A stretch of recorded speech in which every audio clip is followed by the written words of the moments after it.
मित्रांनो, मी कल्याणी पाटील अमृत पॅटर्न शेती संशोधन चॅनलमध्ये आपलं मनपूर्वक स्वागत आहे. मित्रांनो, आजच्या व्हिडिओच्या माध्यमातून आपण जाणून घेणार आहोत की असे कोणते कागदपत्र आहेत ते जमा केल्यानंतर आपल्याला गायगोठा अनुदान नक्की आपल्या खात्यात जमा होईल. तर बरेच जे काही लाभार्थी असतील, शेतकरी असतील, तर ते योग्य डॉक्युमेंट जमा करत नाही किंवा एखाद्या डॉक्युमेंटमुळे आपलं जे खात्यात येणारे जे अनुदान असते ते रद्द होऊ शकतं. तर असे कोणते कागदपत्र आपल्याला लागतील जेणेकरून आपल्या खात्यात लवकरात लवकर गायगोठा अनुदानची रक्कम जमा होईल. तर मित्रांनो, समोर व्हिडिओमध्ये बघूया. त्यासाठी व्हिडिओ शेवटपर्यंत बघा आणि तुम्ही जर चॅनलवर नवीन असणार तर चॅनलला नक्कीच सबस्क्राईब करा, कारण माझ्या चॅनलवर तुम्हाला अशाच पद्धतीची नवनवीन अपडेट मिळत राहील. आणि जास्तीत जास्त शेतकऱ्यांपर्यंत किंवा लाभार्थ्यांपर्यंत म्हणजे लोकांपर्यंत माझा व्हिडिओ शेअर करा, जेणेकरून इतरांना देखील फायदा होईल.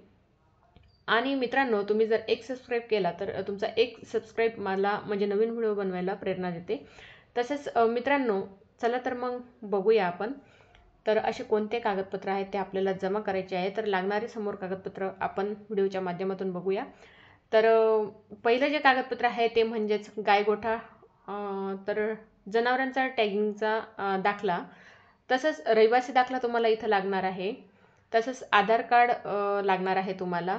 तसंच जॉब कार्ड झेरॉक्स प्रत तुम्हाला या ठिकाणी लागणार आहे गायगोठा अनुदानसाठी.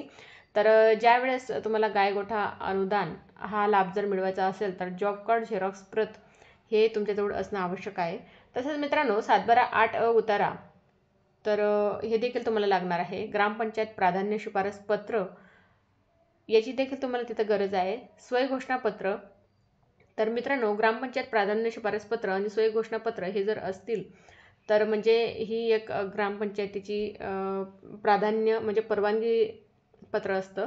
तर जिथे तुम्ही गायगोठा तयार करत असणार त्या ठिकाणचा जागेचा तुम्हाला तिथं फोटो लागणार आहे. ज्या ठिकाणी तुम्ही जनावरांचा गोठा बांधकाम करणार आहे त्या जागेचा तुम्हाला तिथं फोटो द्यायचा आहे. आणि पशु विवेक्षण अहवाल तिथं तुम्हाला लागणार आहे. तर मित्रांनो, तुम्हाला एवढ्या कागदपत्रांची गरज गायगोठा अनुदानसाठी लागणार आहे. तुम्ही जर हे सर्व प्रकारचे डॉक्युमेंट लवकरात लवकर जमा केले तर नक्कीच तुमच्या खात्यात गायगोठा अनुदान हे लवकरात लवकर जमा व्हायला सुरुवात होईल. त्यासाठी आपल्याला ऑफलाईन ग्रामपंचायतमध्ये किंवा पंचायत समितीमध्ये अर्ज करायचा आहे. आणि अर्ज केल्यानंतर हे कागदपत्र म्हणजे त्या ठिकाणी तुम्हाला फाईल अपलोड करायची आहे, म्हणजे तिथं फाईल बनवायची आहे. तर मित्रांनो, तर तिथे जर तुम्ही ही फाईल जमा केली आणि फाईल जर तुमची सबमिट होऊन आली तर लवकरात लवकर तुमच्या खात्यात गायगोठा अनुदानासाठी म्हणजेच रक्कम जमा करण्यात येईल. आणि जेवढे तुमचे गाई म्हशी किंवा जनावरं असतील तेवढे अनुदान तुम्हाला वाढीव मिळेल. तर यावर्षी गायगोठा अनुदान आहे ते वाढवण्यात आलेलं आहे. तर या वर्षी 2025मध्ये गायगोठा अनुदान हे वाढीव मिळणार आहे.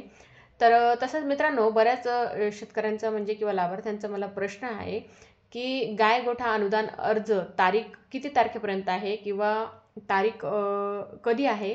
तर मित्रांनो, हे गायगोठा अनुदान अर्ज तुम्ही कधीही करू शकता. फक्त आपल्या जवळच्या ग्रामपंचायतमध्ये तुम्हाला तिथं जायचं आहे किंवा पंचायत समितीमध्ये तुम्हाला जायचं आहे आणि ऑफलाईन अर्ज हा करायचा आहे. तसंच मी गायगोठा अनुदानाचा 8 दिवसापूर्वी पण व्हिडिओ टाकलेला आहे, तुम्ही माझ्या चॅनलवर बघू शकता. तर मित्रांनो, व्हिडिओ आवडल्यास नक्कीच चॅनलला सबस्क्राईब करा. आणि आजचा व्हिडिओ इथंच संपवते. धन्यवाद.